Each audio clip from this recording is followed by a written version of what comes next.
All right, let's dive in. Today, we're going to unpack a really fascinating story about how Pakistan is strategically repositioning itself. We're going to connect the dots between a surprise political truce, a very strange story about a spy pigeon, and a high stakes proposal for Gaza. It's all part of a bigger picture showing how Pakistan is carving out a new role for itself on the world stage. So you've got this political truce that nobody saw coming, a pigeon that's literally been accused of espionage, and a formal request for Pakistani troops to be sent to Gaza. Now, these might sound like totally random headlines, right? But they're not. They're all threads in a single, compelling story about Pakistan's major strategic pivot. Stick with me, and we're going to piece it all together. Okay, so first things first, we've got to start inside Pakistan because there's this unexpected alliance forming that is completely rewriting the country's political playbook. And honestly, this is the foundation for everything else we're going to talk about. So, for the first time in 3 long years, the PTI party, that's Imran Khan's party, was actually able to hold a major political rally. And get this, they held it in Karachi, which is the absolute heartland of their biggest rivals, the Pakistan People's Party. But what's really wild is what didn't happen. There were no police crackdowns, no tear gas, no mass arrests, none of the chaos that's become standard for these kinds of events lately. I mean, this slide just says it all. The sense of whiplash here is incredible. Not too long ago, PTI's leader was publicly calling the head of the PPP a bandit, and now the PPP is essentially rolling out the welcome mat for them in their own backyard.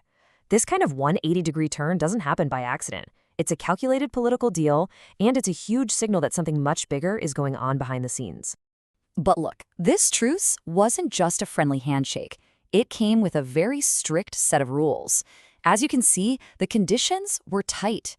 You can't criticize state institutions, no divisive language, and PTI had to handle all of its own security. This wasn't about a newfound friendship. It was a carefully negotiated political arrangement designed to keep things under control while still allowing a show of political activity. Okay, so as these alliances are shifting back home, Pakistan is also having to play a very careful game on the international stage. We're talking about incredibly sensitive situations from its immediate neighbors all the way to the Middle East. And now for something, well, a little bizarre. An Indian news channel ran a story about capturing a Pakistani spy pigeon that was supposedly carrying a coded message. The source we're looking at basically points out how absurd this is. You know, in an era of encrypted apps like Signal and Telegram, does anyone really think a major intelligence agency is using carrier pigeons? It almost feels like a distraction from more serious things, doesn't it? All right, shifting gears to something much more serious. The United States has been putting some major pressure on Pakistan. They want them to send troops to be part of a proposed International Stability Force, or ISF, for Gaza. This is a huge ask, and it puts Pakistan in a really tricky diplomatic spot. But Pakistan's response has been crystal clear. They've laid out 3 conditions, and they've said these are non-negotiable. First, their only job would be to provide security for the people of Gaza. Second, they will absolutely not be involved in disarming any groups.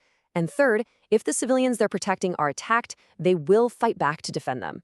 So it's a purely protective role, nothing else. But here's the kicker. While the U.S. is pushing for Pakistan to get involved, other major players are slamming the door shut. When Israel's ambassador to India was asked about it, his answer was direct and blunt. Pakistani forces in Gaza? Absolutely not. This just perfectly illustrates the diplomatic tightrope Pakistan has to walk. And this whole delicate dance over Gaza, it's really a symptom of a much bigger global game. To really get what Pakistan is doing, we have to zoom out and look at how superpowers are maneuvering for strategic advantages and resources all over the world. For example, let's talk about Greenland, a place that seems a million miles away from all this. It's a massive island, but its population is tiny, only about 57,000 people. So why do we care? Because the U.S. is reportedly so interested in its strategic value that there has been talk of trying to buy it. It just goes to show you the length superpowers will go to secure key assets. So what's the big deal with Greenland? Well, it boils down to 2 main things. First, its location is perfect for the U.S. military. They already have bases there for missile defense against Russia. And second, it is sitting on a treasure trove of resources. We're talking vast, untapped deposits of rare earth minerals, which are essential for everything from your smartphone to next-generation weapon systems, not to mention gold, silver, and copper. And you can really feel how tense this global competition is in these small moments. The source brings up an instance where a reporter asked Donald Trump if he was going to pick up Vladimir Putin, That kind of language, even if it's casual, just reveals the aggressive, high-stakes atmosphere that countries like Pakistan have to navigate every single day. Which brings us to our final section, because all of this, the stability at home, the careful maneuvering abroad, is leading to a brand new chapter for Pakistan. After decades of mostly being a buyer of military hardware, the country is now becoming a major seller on the world stage.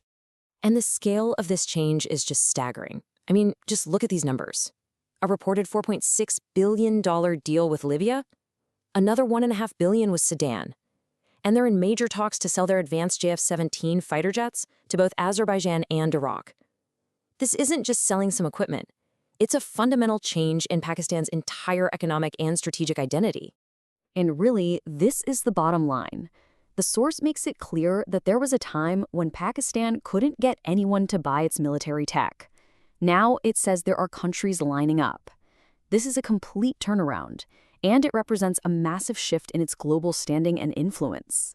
So, what does it all add up to? You have an unexpected truce at home that brings stability. You have a very carefully calculated stance on global conflicts that builds credibility. And you have a booming arms industry that brings economic power.